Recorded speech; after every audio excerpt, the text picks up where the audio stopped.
के दिन अल्लाह पाक बड़े बड़े गुनहगारों को नेक लोगों की निस्बत यानी नेक लोगों की कुर्बत और रिफाकत और मोहब्बत के बदौलत अल्लाह पाक बख्श देते। बेशक सुभान अल्लाह, माशाअल्लाह। नेक लोगों से जुड़ जाने की वजह से, समझ रहे हैं, नेक लोगों से जुड़ जाने की वजह से अल्लाह पाक बख्श देते, क्योंकि नेकों की सोहबत इंसान को नेक बना देती, बुरों की सोहबत इंसान को बुरा बना देती। बेशक आगे चले हर की खाहत हम नशीनी बा खुदा ऊ नशीनत दर हुजूरे औलिया। अगर तुम चाहते हो तुम्हें अल्लाह का कुर्ब मिल जाए, यानी अल्लाह से करीब हो जाओ, अल्लाह के नजदीक हो जाओ, अगर चाहते हो तुम्हें अल्लाह की कुर्बत मिल जाए तो किसी अल्लाह वाले के पास बात समझ रहे हैं आप? ए बेटा अरे वो मौलाना साहब इमाम इतने अच्छे अच्छे बांध ले यार, आप काम भी इधर उधर शेर इतने अच्छे अच्छे बातें सुनो ना आप, किसी मदरसे के तालिब इल्म सुनो आप बस डिस्टर्ब मत। इस मफ़हूम को कुरान ने यूं कहा, या अय्युहल्लज़ीना आमनु बिल्लाहि व कूनू मअस-सादिक़ीन, ऐ ईमान वालों अल्लाह से डरो और सोचो के साथ। बेशक ये बात हदीस पाक में यूं आई, इंदा ज़िक्र सालिहीन युनज़्ज़िलुर रहमा, औलिया अल्लाह यानी नेक लोगों के जिक्र से अल्लाह की रहमत नाज़िल होती है।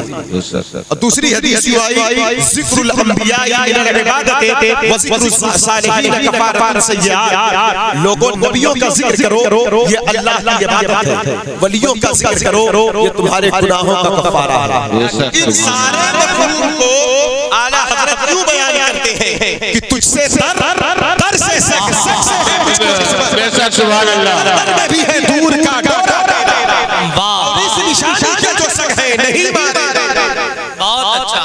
ये जो निस्बत जिसके पास है, ये मोहब्बत जिसके पास है, ये निशानी जिसके पास है, गौसे पाक की गरीब नवाज की, तो इस निशानी के जो सक है नहीं मारे, हश्र तक मेरे गले में रहे पट्टा। सुभान अल्लाह, सुभान अल्लाह।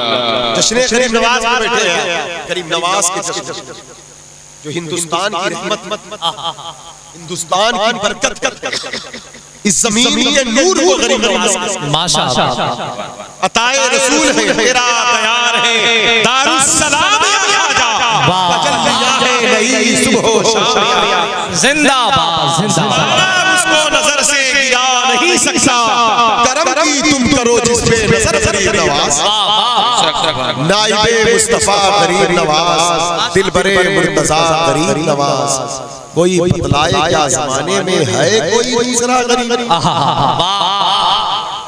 माशाअल्लाह। और बरेली शरीफ से आवाज उठी, ख्वाजे हिंद वो दरबार है आला, कभी महरूम नहीं मांगने वाला तेरा। कमाल किया है उस्ताद ज़मान ने, आला हज़रत के भाई कहते हैं, कुर्सी डाली तेरी तख्ते शहे जीला के हुजूर। अब देखिए मुफ्ती साहब कहते हैं, उलमा इकराम गौस पाक के कदमों में तो औलिया की पलकें होती हैं, है ना मुफ्ती साहब? औलिया मलते हैं जब बड़े पीर के कदमों में बड़े बड़े वली की आंखें होती हैं, तो कौन हिम्मत करेगा कुर्सी पे बैठने की? वहां सवाल उठता है कि नहीं? बात समझ रहे हैं कि नहीं? लेकिन मेरे दोस्त, बड़े पीर के कदमों में औलिया की आंखें होती हैं। ये मैं नहीं कहता, अली बिन हदीन को देखो, बका बिन बकूर को देखो, सुहेल तस्तरी को देखो, अबू सईद तौलवी को देखो, ये बगदाद के उन मशाइख में से हैं जिनके ठोकर से मुर्दे जिंदा होते हैं। वाह, ये बगदाद के उन काबिल औलिया अल्लाह में से हैं। लेकिन जब ये गौसे पाक के बारगाह में होते तो इनके उठने जमीन पर होते और इनकी आंखें वहां पड़ी होती जहां गौसे आज़म कदम रखकर गुजर चुके हैं। माशाअल्लाह। औलिया मलते हैं आंखें, वो है सर भला क्या कोई जाने नहीं है कैसा तेरा, औलिया मलते हैं आंखें।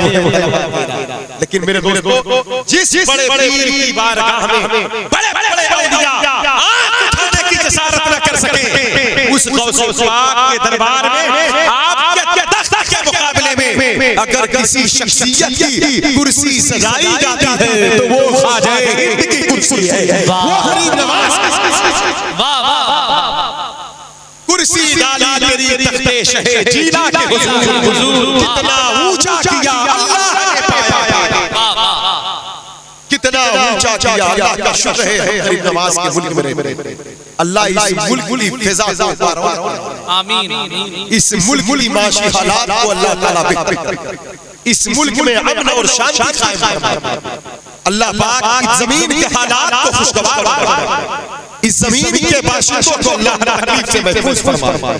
जिस जमीन को रोशन करने के लिए गरीब नवाज तशरीफ लाए। हजरत गिरामी आइए गरीब नवाज की बारगाही से निस्बत किए इश्तिहार देखा तो लिखा था जश्न गरीब नवाज। इत्तेफाक किया अभी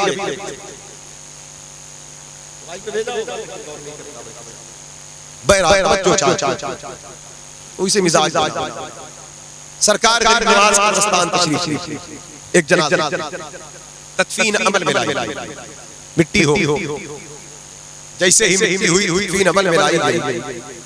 ख्वाजा गरीब नवाज सरकार खुद फरमाते मैंने मुराकबा किया कब्र के अंदर देखा तो जिसकी तदफीन अमल में आई थी वो शख्स गुनहगार था और गिरफ्त कब्र तंग हो गई। हालात नासाज़गार कहा मैं तड़प गया, मैं बेचैन हुआ और मैं बहुत ज्यादा परेशान और मैं दुआ पे दुआ करता रहा। अचानक मैंने क्या मुशाहिदा किया, मैंने देखा कि उसकी कब्र में मेरे पीर ख्वाजा उस्मान हारूनी जलवा। मैंने फिर मुराकबा किया हुजूर आप, तो कहा हाँ मेरा मुरीद है तो आना ही पड़ेगा। वो गरीब नवाज के कहा मुरीद है तो आना ही पड़ेगा। एक पीर का मुराद हर मुरीद जैसा नहीं, पीर वही उस्मान हारूनी है लेकिन कोई मुरीदों में गरीब कोई गरीब नवाज है लेकिन मेरे दोस्तों हर मुरीद एक जैसा नहीं। ताजुश्शरिया के लाखों करोड़ों मुरीद हैं, हर मुरीद सबके अपने अपने मेयार है। कोई मुफ्ती है, कोई मुत्तकी है, कोई खुलफा है, कोई तहज्जुदार है, शबेदार है, लेकिन कुछ अवाम है थोड़ा सा आजाद ख्याल। लेकिन कहना चाहूंगा मुरीद हो तो मुत्तकी पीर की नसीहत पर अमल करो। निस्बत तो बाकी है लेकिन मेरे दोस्तों अगर उस निस्बत पे तकवा आ जाए तो फिर क्या बात, परहेजगारी आ जाए तो क्या, पीर के कौल पर अमल हो जाए। आप देखिए पीर के कौल पर एक मुरीद ने अमल किया तो हिंदुस्तान का बादशाह बना। लेकिन दूसरा पीर थोड़ी सी लापरवाही, दूसरा मुरीद थोड़ी सी लापरवाही किया तो कब्र में अज़ाब आ गया। लेकिन मेरे दोस्तों ये निस्बत भी बड़ी चीज। अल्लाह वाले पकड़ते नहीं जल्दी किसी, पकड़ लेते हैं तो फिर क़यामत के दिन भी नहीं छोड़ते। असल जो अल्लाह वाले होते हैं वो सही पीर वो जल्दी हाथ नहीं रखते किसी। वो अपने आप को जाहिर भी नहीं करते, वो जरूरत भी नहीं है दुनिया से बाहर। लेकिन हाँ अगर किसी पर दिल आ गया तवज्जो तो फिर दिल को रोशन हज़रात तो ख्वाजा उस्मान हारूनी किसी मामूली शख्स का नाम नहीं। जब कब्र के अंदर आए तो अब उसकी कब्र में तंगी है। आपने आकर दुआ फरमाया, नकीरैन के सवालात का जवाब आप बताते थे। यहाँ तक की सारी परेशानियां टली तो सरकार गरीब नवाज ने कहा हुजूर आप, तो कहा मोइनुद्दीन हसन बेटा आना ही पड़ेगा। ये पीरी मुरीदी भी अजीब रिश्ता है। हाथ पकड़ा था दुनिया में तो कब्र में बचाना तो आना ही, लाश तो बचाना। मिलकर कहो प्यारो तेरे हाथ में हाथ हमने दिया है, तेरे हाथ है इलाज या गौसे आज़म जिंदाबाद। ये बुजुर्गों का जिक्र, ये अल्लाह वालों, ये कोई खेल तमाशा, ये बहुत बड़ी नेमत उज़्मा है। हम एक अजीम महफिल बात, लेकिन मेरे दोस्तों पीर मुरीद से तब खुश होता है। अल्लाह वालों की निस्बत बड़ी चीज है, लेकिन ये निस्बत तब कामिल मुकम्मल हो जाती है जब हम उनकी तालीमात पर अमल करते हैं। अल्लाह वाले नमाज सरकार को से आज़म का जिक्र कर रहे थे। अल्लाह बड़े अच्छे नबी सरकार का नवाज की सीरत के कुछ गोशे रखे हैं, लेकिन वो बहुत बड़े उसे पाक चांद सूरज उनके माशाअल्लाह। बड़े पीर का दरबार देखे, मां के आंचल से ज्यादा शख्सों को वो बगदाद की रूहानी फिजाएं, वो नूरानी हवाएं, वो पुरसकून गलियां, वो रूहानी शहर, वो बगदाद का महकता गुलशन वो वहाँ की आबो हवा जी करता है इस जमीन पर दर्द देते। हाय हाय हाय मेरा छोटा सा है आशिया गौसे आज़म। करो तो मेहरबानियां गौसे आज़म तो जल जाए सब बिजलियां गौसे आज़म। करो तो मेहरबानियां गौसे आज़म, करो तो मेहरबानियां मेरा छोटा सा है आशिया गौसे आज़म। है चारों तरफ बिजलियां गौसे आज़म, है चारों तरफ बिजलियां गौसे आज़म। करो तुम मेहरबानियां गौसे आज़म और ये आंखें ये सर सीढ़ियां गौसे आज़म। जहां चाहे रख जूतियां गौसे आज़म, ये बिजलियां गौसे आज़म। रखो इस पे तुम एड़ियां गौसे आज़म। हवा कब्र में तेरे रोज़े की आई, हवा कब्र में तेरे आगन की आई, हवा कब्र में तेरे रोज़े की आई। जरा खोल दे खिड़कियां गौसे आज़म। एक आरज़ू है, एक तमन्ना है, एक आरज़ू है, एक ख्वाहिश है, चाहत है सबकी, हर मुसलमान हर आदमी की। उम्मीद है आपकी भी होगी, नहीं होगी तो अभी से कर लो। यही आरज़ू है कि रोज़े पे तेरे, इरादा तो करो बाकी आगे। यही आरज़ू है कि रोज़े पे तेरे मैं लूं आखिरी हिचकियां गौसे आज़म। मैं लूं आखिरी हिचकियां गौसे आज़म। मुर्शिद बरहक मुर्शिद करीम सरकार का शरिया बदरुत तरीका कहते हैं, सदका रसूल पाक का झोली में डाल दो, हम कादरी फकीर हैं या गौसे। मादरसात में वली पैदा होते ही 1100 लोगों को जिलान में वली बना दिया। 4 साल की उम्र में फरिश्ते खिदमत में, 12 साल की उम्र में जिलान का एक कुतुब आपके विलायत कुबरा का ऐलान करता, 14 साल की उम्र में खाने काबा आपके घर का आकर तवाफ, 15 साल की उम्र में जिलान शहर से हज के दिन 9 ज़िलहिज्जा को अपने ही मकान के छत पर खड़े होकर अरफात का मैदान देख रहे हैं। 18 साल की उम्र में अम्मी के कदम को चूमा, अम्मी बगदाद जाऊंगा, मां ने हाथ पकड़कर कहा बेटा टूटा, कहा मैं सच्चा हूं सच्चों की औलाद, सदाकत के मेयार बाकी रखूंगा, विरासत मिली है नाना से मैं इसकी हिफाजत करके। डाकुओं के झुरमुट में घुस के भिड़ गए, यहाँ तक कि पूरा काफिला लुट गया। लुटा तो शेख ने फरमाया मैं तो सच का साथी हूं और हक़ानियत का और सच्चाई और सदाकत का परचम लेकर मैं आगे बढ़ने वाला हूं।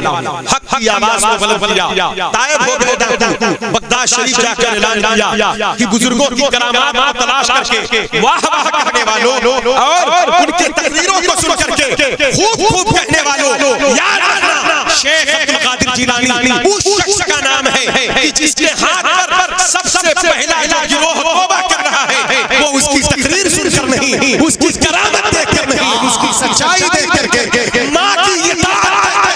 वाह वाह, मैंने एक मां की इताअत किया था, अम्मी के बात पर अमल किया था, अल्लाह ने 60 टाइपों को मेरे हाथ पर गायब कर दिया। वाह, ये बस पर मेरी बात खत्म हो जाएगी, आगे नहीं जाएंगे। वालिदैन मोहम्मद आशिक भाई मुबारक हुआ, कुछ नसीब है वो बच्चे जो माँ बाप से मोहब्बत, विसाल के बाद भी और विसाल से पहले माँ बाप से रिश्ता पता नहीं होता, माँ बाप दुनिया से चले जाते हैं। सिर्फ एक गौसे पाक सरकार अपनी वालिदा को जब आखिरी विदाई करके जा रहे हैं, क्या दर्द रहा, बड़ी पीर सरकार अम्मी इतनी बड़ी हज़रात किराम गौसे आज़म की सीरत के गोशे आप करीब नमाज का उठा कर देखें या किसी भी वली के सीरत का गोशा तो आपको वालिदैन का इताअत करना। आज हम लोग नमाज भी कभी-कभी पढ़ लेते हैं, रोज़ा भी रखते हैं, इबादत भी करते हैं, लेकिन वालिदैन की जैसी खिदमत जैसी मोहब्बत होनी चाहिए, जैसे उनकी इताअत होनी चाहिए नहीं। इंतकाल हो जाता है तो हम दफन कर देते हैं, दफन करने के बाद भूल जाते हैं, लेकिन वो हमारी दुआओं के इंतजार में। एक हदीस शरीफ आई क़यामत का दिन कायम होगा, कुछ लोग कब्रों से उठाए जाएंगे, उनके नामे अमाल में बहुत सारी नेकियां होंगी, वो अल्लाह की बारगाह में अर्ज़ करेंगे ऐ अल्लाह मैंने तो ऐसे कोई अच्छे अमल ना किए थे, इतनी नेकियां कहां से आ गई। अल्लाह फरमाएगा मेरे बंदो ये तुम्हारी नेकियां नहीं है, तुम्हारे इंतकाल के बाद तुम्हारे फरमाबरदार औलादों की दुआएं हैं जो मग़फ़िरत की वो करते थे, आज वो नेकियों की शक्ल में तुम्हारे पास मौजूद। वाह वाह, इसलिए माँ बाप का फैज़ जारी रहता है। एक और बात देखें, मेरे नबी ने इरशाद फरमाया भाई मुफ्ती साहब हदीस शरीफ है, वालिदैन का चेहरा देखना हज्जे मबरूर का सवाब। हज्जे मबरूर उस हज को कहते हैं जो हज कबूल हो, जो रिया से पाक, दिखावा से पाक, इसमें इखलास और अमल ही है वो जिसमें इखलास। सरकार को से पाक फरमाते लोगों को अमाल में इखलास पैदा करो, जिस अमल में इखलास नहीं वो कुछ नहीं। अमल तो हो जाएगा, इखलास ना हो तो उसका कोई बेनिफिट नहीं, उसका कोई बेनिफिट। नमाज हो, रोजा, हज हो या ज़कात, सदका हो या खैरात, फातिहा हो या नियाज़, जलसा हो या जुलूस, लंगर हो या कुछ भी हो, जिस अमल में रिया दाखिल हो गई तो फिर उसमें कोई खैर नहीं। अमल वही है जो इखलास उसे कहते हैं, उसे दिखावा से, नामुनूद से, नुमाइश से पाक, उसमें सिर्फ अल्लाह उसके रसूल की रज़ा मकसूद हो, उसे इखलास कहते हैं। और इल्ला इबादका मिनहुमुल मुखलिसीन, अल्लाह ने शैतान को चैलेंज करके कहा है जो मेरे मुखलिस बंदे होंगे तेरी दाल उन पर नहीं गलने। शैतान हम उंगलियों पर नचाता है, क्यों? क्योंकि हमारे अमाल में वो अमल नहीं है, जो टूटा फूटा है वो रिया का शिकार हो गया उसमें। इसलिए इखलास का होना जरूरी है। अल्लाह की रज़ा चाहो अपने दिल दिमाग को अल्लाह के हक़। तो हज मबरूर वो हज है जिसमें इखलास हो और कबूल हो चुका। मबरूर का माना ही नहीं, कहते हज मबरूर का सबब। माँ बाप घर में है, एक बार नहीं 1000 बार देखो तो क्या 1000 हज का सवाब मिलेगा? सहाबा ने कहा था हम बार बार देखने वाले हैं, तो कहा कि बार बार जब जब इखलास से मोहब्बत की निगाह पड़ेगी। ऐ इंसान, नबी के फरमान का इशारा ये बता रहा है कि तेरी आंख देखते देखते थक जाएगी, अल्लाह सवाब देने से कोताही ना करेगा, उसका वादा सच्चा है, मबरूर का सवाब। तेरी आंख की रोशनी में कमी है लेकिन अल्लाह के खजाने में कमी। लेकिन अब ये हज, अब हज मबरूर हज है, जरा मैं इसमें फतावा रज़िया शरीफ एनसाइक्लोपीडिया, एक ऐसी किताब हज़रात किराम बता कि अगर उस फतावा रज़िया शरीफ जिस दिल में समा जाए तो समझ जाए वो वक्त का वो सबसे बड़ा फकीह और हर मुफ्ती की जरूरत, हर आलिम की जरूरत। और वैसी कि अपने तो अपने गैर भी उससे इस्तेमाल और रहती दुनिया तक वाला हज़रत की कलम की रोशनाई किस मोहब्बत से निकली थी, किस इखलास से कि हज़रत गिरामी आज उसी के जरिए से हमारा ईमान बचा, ईमान बचा, जिंदगी के ज़रूरत के मसाइल हल हो रहे हैं और क़यामत में इंशाअल्लाह। उसमें हज का जो बयान किया कि इशारा लिखा अनवारुल बशारा, अब फतावा रज़िया में जोड़ दिया। उसके अंदर आला हज़रत सरकार ने एक हदीस पर तबसरा किया कि जब हाजी हज के लिए जाता है, मक्के शरीफ पहुंचता है तो 8 तारीख को मिना जाता है। अब 7 को जाते हैं, 8 से शुरू, भीड़ की वजह से 7 को ही निकाला। 8 को जब मिना की तरफ निकला, इहराम पहन लब्बैक अल्लाहुम्मा लब्बैक की सदा किया, हरम की जमीन से क़यामगाह से वो निकला वादी मिना की तरफ हज का पहला। तो हदीस शरीफ में हर कदम पर 700 नेकी है, हर नेकी हरम शरीफ की नेकी के बराबर। हरम की एक नेकी 1 लाख के बराबर, तो 700 नेकी जब एक नेकी 1 लाख के बराबर तो 700 नेकी हो गई 7 करोड़ नेकी। तो हर कदम पर कितनी नेकी हुई बोले? कितनी हुई बोले? अब ये दौर जो है ना, ये तो इस दौर का रास्ता है हज के अरकान पूरा। हर कदम पर 700 नेकी, हर नेकी हरम की नेकी, हर नेकी हरम की नेकी के बराबर। तो एक नेकी हरम शरीफ की, मक्के की हरम की जो एक नेकी है वो 1 लाख। एक नेकी 1 लाख के बराबर तो 100 नेकी 1 करोड़ हो गई। 700 नेकी 7 करोड़। मक्के से मिना जाना, जब मिना के मिनाओं की फजर कर अरफात जाना, अरफात दिन भर रहना, ज़ोहर असर तुलूक आफ़ताब के बाद मगरिब की नमाज ना पढ़कर मुज़दलिफ़ा की तरफ, मुज़दलिफ़ा में मगरिब इशा मिला पढ़ना है। रात वहां गुजार कर फजर के बाद कंकरियों को चुन करके फिर मिना की तरफ पलटना है, जमरात जाना, कंकरी मारना है। उसके बाद कुर्बानी और दीगर अरकान सर से बाल से फारिग होकर फिर हरम आना है तवाफ़ ज़ियारत काबा। ये हज का एक, ये हज का है भैया, ये हज का है। अब इसमें टोटल कितने कदम? अब ये टोटल जो ग्राउंड है हज का तकरीबन 10, 12, 15 किलोमीटर के रेंज में पूरे अरकान फैले। इसमें वक़्त मुकर्रर पर आपको चलता आप सवारी से जा रहे हैं, ठीक है, अल्लाह सवाब देगा, लेकिन जो पैदल कदम उठाते हैं तो आला हजरत कहते हैं कि मैंने टोटल इसकी तहकीक की, हज का पूरा होने में टोटल 1,12,000 कदम होते हैं। इतनी बड़ी तहकीक कोई आशिक कर सकता है? क्या कहने हैं साहब, वो आला हजरत का हिस्सा जिसने हम दिल में लगाई इश्क अहमद की लगन, वो इमाम आशिका अहमद रज़ा बेशक डाल दी दिल में अज़मत मुस्तफा माशाअल्लाह सैयदी आला हजरत। देखिए बात किस चीज की, टोटल 1,12,000 कदम। ये जो 1,12,000 कदम है ना, इस दौर में पहाड़ियों के 60 रास्ते, अब रास्ता और दूर हो गया। अब वो 1,12,000 नहीं है, अब वो और डबल हो गया है रास्ता। अब तो पहाड़ियों को फाड़ के रास्ता यूं टर्निंग, अब तो इतना घुमा दिया कि चलते चलते बहुत हो गया, लेकिन आप जितना चलोगे सवाब मिलता है। तो आला हजरत अपने दौर की बात, 1,12,000 कदम की नेकियां कितना बनती है?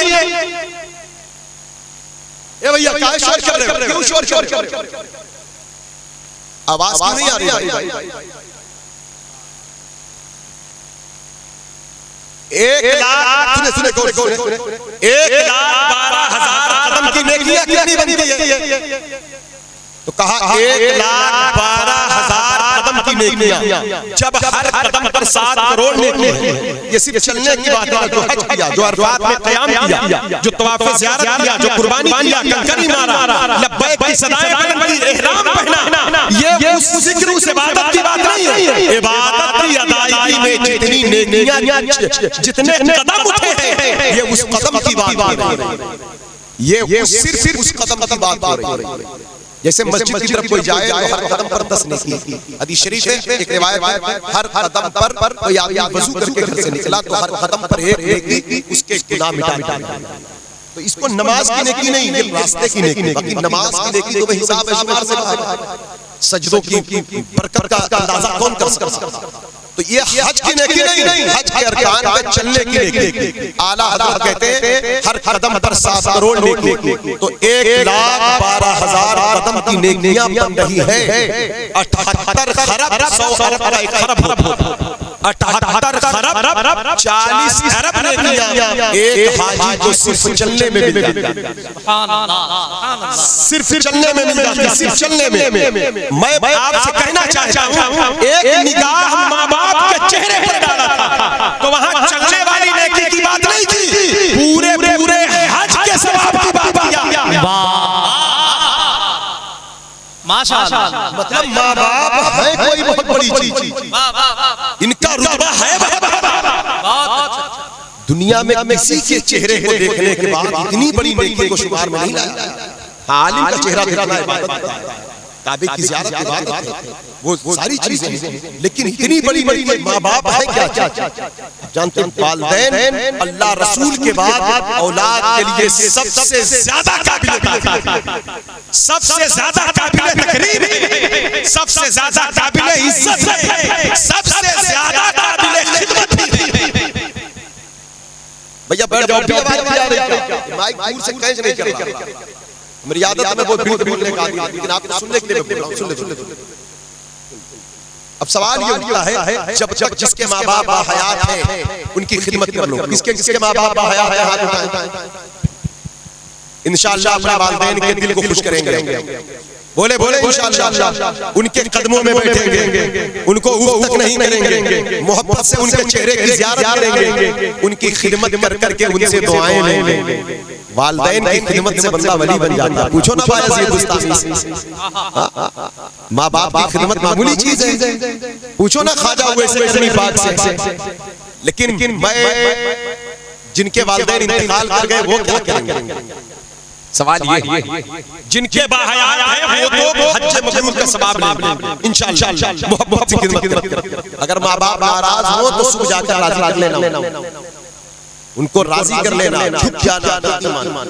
लेकिन जिसके वालिदैन इंतकाल कर गए तो फिर वो बंदा ये नेमत कैसे पाएगा? उस बंदे को ये नेमत कैसे मिलेगी? तो तवज्जो चाहिए। मेरे नबी ने इरशाद फरमाया कि जब वालिदैन इंतकाल कर जाएं तो जुमा के दिन औलाद जब उनके कब्र की ज़ियारत करे शबे जुमा में या यौमे जुमा, जैसे आज जुमा का दिन था ना, तो ये दिन जो गुजरा कल की रात, इस दिन में जो वालिदैन के कब्र पर जाकर ज़ियारत करें तो सरकार फरमाते अल्लाह ताला उस औलाद की बख्शिश फरमाते, उसकी क्या होती है बख्शिश मगफिरत। अब सवाल उठता है, तवज्जो चाहता हूं, दुआ चाहता हूं। हज मक्के में होता है, मगफिरत मदीने में, हज मक्के में है, शफाअत मदीने में, हज मक्के में है, बख्शिश मदीने में, हज मक्के में है, शफाअत मुस्तफा मदीने में। माँ बाप का हयात है तो चेहरे की ज़ियारत, चेहरे की ज़ियारत हज मबरूर का सवाब है। इंतकाल कर गए जुमा के दिन कब्र की ज़ियारत बख्शिश की बशारत है। अरे मेरे दोस्तों, ये हैं कितने बड़े, कितनी बड़ी नेमत, जब तक ये बाहयात रहते हैं इनके चेहरे से काबे की बरकत जारी होती है। इंतकाल कर जाते हैं तो इनकी कब्र से गुंबद खजरा का फैज़। नारे तकबीर, नारे रिसालत, ख्वाजा गरीब नवाज कॉन्फ्रेंस, मसलके आला हज़रत। इसलिए खुशनसीब है वो औलाद जो अपने माँ बाप की कब्र की ज़ियारत करते हैं। माशाअल्लाह। अगर आप इस शहर में रहते हैं, जिस शहर में आपके वालिदैन की कब्र है, अब पहुंचना आसान है वहां, तो जुमा के दिन जरूर जाया। हाँ, मुक़द्दस और दिनों में जो जाते हैं, जुमा के दिन की फजीलत आई है, इस बरकत से कभी महरूम ना हो। और इसकी बरकत से आप जानते हैं वालिदैन के हक में दुआ करने वाले बंदे की गरीबी को अल्लाह दूर कर देता है। वो चाहे दुनिया में हो या बादे विसाल, जब बंदा वालिदैन की खिदमत गुजार हो, उनका वफादार हो, तो अल्लाह ताला उसके हालात को बेहतर कर देता है। सरकार को से पाक फरमाते, मैं घर से निकलने लगा था तो मेरी अम्मी ने मुझे एक वजीफा बताया था, कहा था बेटा शेख अब्दुल कादिर तू हर चीज छोड़ देना, लेकिन मैं मुझे एक वजीफा बताती हूं, इसे मत छोड़ना। वो वजीफा यही है जो पढ़ा जाता है, अल्लाहुल काफी कसब्तुल काफी वजदुल काफी लिकुल्लिल काफी कमानिल काफी वकानल काफी वलिल्लाहिल हम्द। सरकार को से आदम फरमाते बड़े बड़े मुश्किल हालात मेरे ऊपर आए, 25 साल में बगदाद के जंगलों में रहा, 40 साल बगदाद की जमीन पर खिताब फरमाया, 33 साल तक 13 सब्जेक्ट पर बच्चों को तालीम दिया, 40 साल इशा के वजीफे से फजर की नमाज पढ़ी, लोगों के दुख दर्द भी सुनने होते थे, 70-70 हजार के मजमे में खिताब करना होता था, 5 अब्बासी खलीफा का दौर देखा, उनकी तरफ से तानाज़नी के अल्फाज सुनने होते थे, लेकिन मैं मसरूफियत के मारे कभी कभी और वजीफे छूट जाते थे। लेकिन बचपन से माँ ने जो बताया था, मैंने अम्मी का दिया हुआ वजीफा मैंने कभी नहीं तर्क किया है, और इसकी बरकत से अल्लाह ने मुझे बड़ी बड़ी अता फरमाई। वाह क्या मर्तबा, ऐ गाँव से वाला तेरा, ऊंचे ऊंचे सरों से है कदम ताला। माशाअल्लाह। अल्लाह ताला की बारगाह में दुआ है, परवरदिगार हम सबको वालिदैन का खिदमत गुजार, माँ बाप के लिए सारे सवाब किया करें, उनके हक में दुआ किया करें, अपने वालिदैन की खिदमत करें। अल्लाह ताला इसमें हुजूर की इताअत है, और जिसके माँ बाप राज़ी, मेरे सरकार फरमाते उससे अल्लाह राज़ी हो जाता है। इसलिए अल्लाह की रज़ा का ज़रिया वालिदैन की रज़ा है। अल्लाह ताला हम सबको बुज़ुर्गान दीन, औलियाए कामिलीन के नक्शे कदम पर चलने की तौफीक दे। अल्लाह वालों की निस्बत इंसान को यही राहें देते हैं, इंसान की बुराई से दूर करके इंसान को बुराई से निकाल कर उन्हें राह मुस्तकीम का मुसाफिर बना देते। तो अल्लाह ताला हम सबको अपने हबीब सल्लल्लाहु अलैहि वसल्लम की तालीमात को, ख्वाजा की तालीमात मस्तके आला हज़रत नजर में रखे, बोलने सुनने में जो गलती अल्लाह माफ फरमाए। अस्तगफिरुल्लाह रब्बी व मा अलैहि